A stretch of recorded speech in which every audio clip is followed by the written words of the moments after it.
Ezt a számot a Makkai Attila küldi a feleségének, Katikának, és Christopher és Vanessa is kíván neki nagyon sok boldog születésnapot, legyetek szerencsések! Én nagyon sokáig tennék, nélküled az életünk nem volna szép.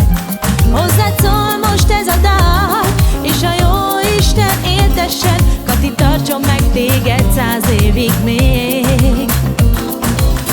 Szíved oly hű marad hozzám, és mi együtt vagyunk 9 éve már.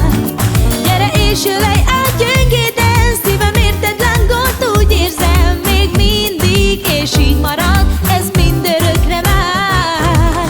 Isten éltessen hát, téged ünnepel a család, úgy szeretlek téged, és legyen mindig szép az életed. Te vagy az én kincsem, a Vanessa és a Christopher, imádnak és szívből szeretnek tégedet.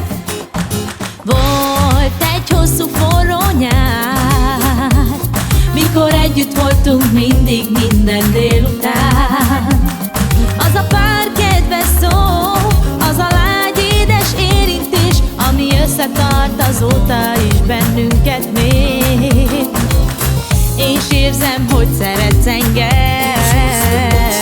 tudom azt, hogy csak is én kellek neked.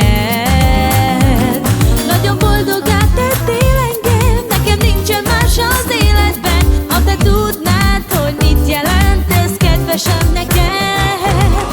Isten éltessen hát, téged ünnepel a család, úgy szeretlek téged, és legyen mindig szép az életed. Te vagy az én kincsem, a Vanessa és a Christopher, imádnak és szívből szeretnek tégedet.